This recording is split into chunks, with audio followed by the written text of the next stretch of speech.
Assalamualaikum warahmatullahi wabarakatuh. Om Swastiastu, Namo Buddhaya, salam kebajikan. Sahabat-sahabat dimanapun juga berada, kita bisa membayangkan sahabat di tengah panasnya isu ijazah palsu Pak Jokowi yang kiang hari makin absurd. Tiba-tiba ada satu gerakan yang dilakukan oleh Wasekjen Partai Demokrat, yaitu ketemu dengan Pak Jokowi di kediamannya. Dan saya kira pertemuan ini pasti ramai dibicarakan. Bukan karena apa yang dibahas, karena itu pasti akan disebut silaturahim. Tapi karena momentumnya terlalu pas untuk dianggap kebetulan. Ketika Demokrat selama ini berdiri di posisi aman tapi kritis, tiba-tiba ada pertemuan. Dan bahkan pasca pertemuan, Wasekjen Demokrat ini buka-bukaan ke publik tentang apa yang dibicarakan.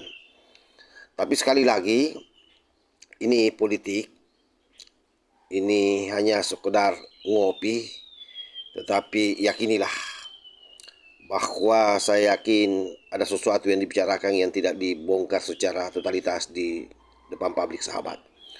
Untuk lebih jelasnya, ini coba kita cek videonya.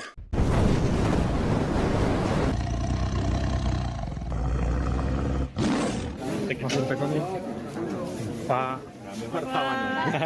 Dalam rangka Oh ya, ketemu Jokowi. baik. Saya hari ini hadir dalam rangka silaturahmi dengan Bapak Presiden ke-7, Bapak Joko Widodo, yang juga pernah menjadi pemimpin saya di era saya jadi Wakil Menteri Tenaga Kerja 2022-2024. Nah, kehadiran saya, kebetulan saya dari Pacitan menghadiri acara The Yudhoyono Institute yang diundang oleh Pak SBY, Presiden ke-7, dan kami di sana berdiskusi soal-soal perekonomian, soal-soal dinamika internasional ya, yang tentunya sebagai Wakil Menteri Tenaga Kerja mendapatkan informasi yang sebaik-baiknya. Nah, kebetulan juga setelah dari Pacitan, saya akan kembali ke Jakarta via Solo.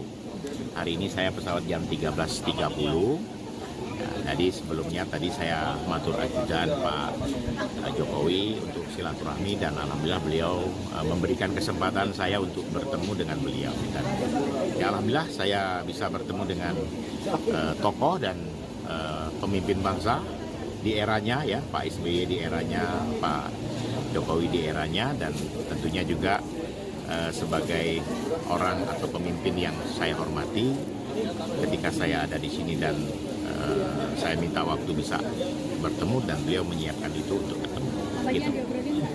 Ya, pertama soal nostalgia ya, zaman beliau menjadi presiden, dan juga kebetulan putra-putri saya itu dinikahkan oleh beliau sebagai saksi menikah. Jadi putri pertama saya 2019,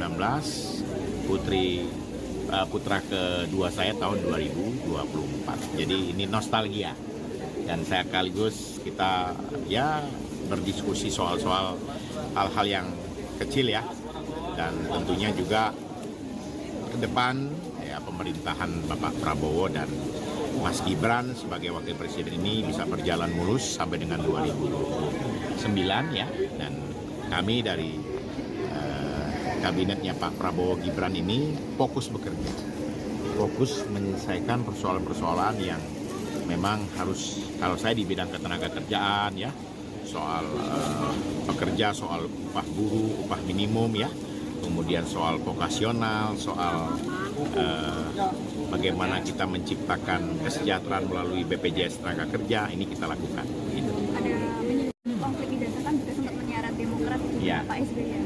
Oh enggak, jadi gini, kalau soal ijazah saya tidak bersinggungan sama sekali, karena saya tahu persis ya, menurut keyakinan saya Pak Jokowi selama berproses melakukan proses politik terakhir sebagai presiden kan sudah melalui tahapan-tahapan.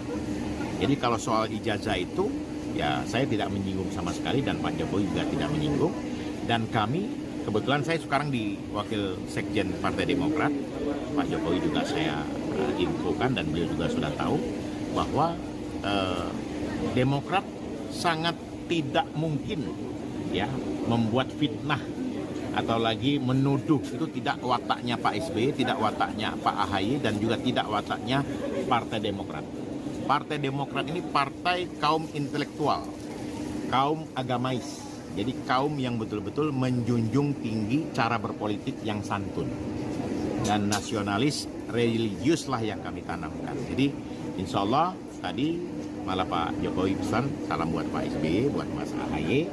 Dan tentunya juga harapan-harapan ini ya dengan jumlah penduduk yang besar ya 280 juta penduduk Indonesia ini harus bersama-sama membangun bangsa. Bersama-sama seluruh tokoh bangsa ini memperkuat untuk membuat negara ini lebih kuat, lebih sejahtera dan lebih mantap lagi. Hubungan Pak Jokowi dengan Pak SBY pun juga baik ya Pak setelah dua-duanya tertimpa isu ijazah. Oh, sangat baik. Dan justru tadi saya cerita, saya melihat museum Pak, terus wah boleh juga tuh kapan-kapan kita bisa kunjungan ke museumnya Pak SBY yang di Pacitan, Museum SBY Ani, begitu. Tadi sempat membawa pesan dari Pak SBY nggak Pak untuk Pak Jokowi? Pak Kenapa? SBY ini dipesan nggak untuk Pak Jokowi? Pak SBY kebetulan saya tidak melapor dengan Pak SBY, ini kan goso. Saya tidak ada spontanitas saja, tidak ada niat untuk, tadi malam saya satu bangku sama Pak SBY. Jadi saya hanya spontanitas dan saya tidak tidak lapor Pak SBY bahwa saya ini. Jadi karena mungkin saya takut Pak Jokowi sibuk ya. Jadi saya minta matur tadi pas sampai Solo setelah kita kunjungan ke SPTG di Sondakan ya. Kita kunjungan, kita lihat dan saya dapat waktu jam 11.30, tadi diterima jam 11.45 ya. Dan mudah-mudahan Pak Jokowi sebagai presiden ke-7 ya sehat dan tentunya diberikan keberkahan, dan tentunya juga putra beliau Mas Gibran yang sekarang diberi amanah sebagai wakil presiden dapat betul-betul membantu Presiden Prabowo bersama jajaran yang lain, terutama juga saya sebagai kabinet beliau. Insya Allah Indonesia akan menjadi lebih baik ketika kita satu mempersatukan, memperkuat. Sahabat-sahabat sekalian, saya kira yang pertama kita akan meluruskan dulu bahwa yang namanya pertemuan politik itu sah. Artinya elit ketemu elit biasa. Masalahnya bukan di pertemuannya, masalahnya ada di konteks. Demokrat saat ini sedang terseret, artinya suka atau tidak, dia masuk dalam diskursus ijazah palsu Pak Jokowi. Bukan karena Demokrat teriak paling keras, tapi karena ruang abu-abu yang mereka pilih. Beberapa orang Demokrat itu pernah secara lantang bagaimana dia bicara soal ijazah palsu Pak Jokowi, mulai dari Benny Kaharman dan beberapa kader yang lain yang disinyalir menjadi pengacara di belakang Roy Suryo CS. Di sisi lain, Demokrat tak pernah secara tegas memimpin narasi tuduhan sahabat. Tetapi seperti yang saya sampaikan tadi, mereka juga tidak pernah memotong isu ini sampai tuntas. Akibatnya, ya mereka ikut disebut, ikut diasosiasikan, ikut dicurigai, dan saya kira itu wajar.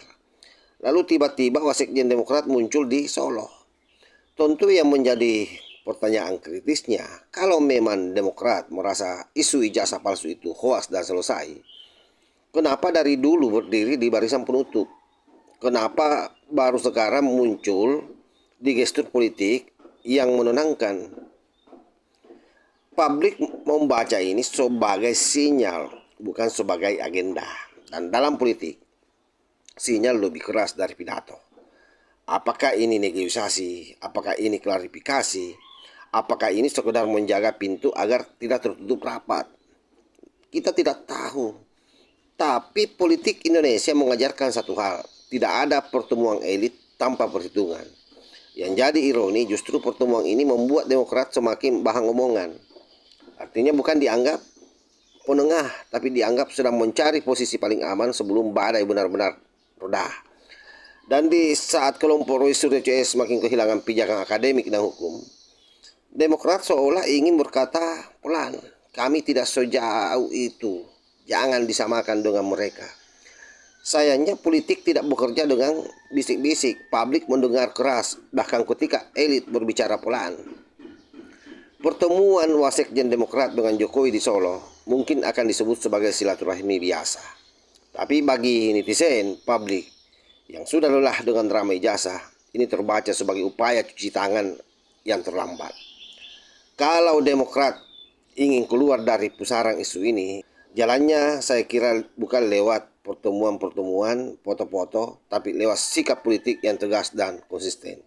Karena di era sekarang, netral yang terlalu lama akan selalu dicurigai sudah menunggu arah angin. Dan politik, seperti biasa, tidak pernah memberi diskon untuk yang ragu-ragu, sahabat. Saya kira demikian. Wallahul muwaffiq ila aqwamit thoriq. Wassalamualaikum warahmatullahi wabarakatuh.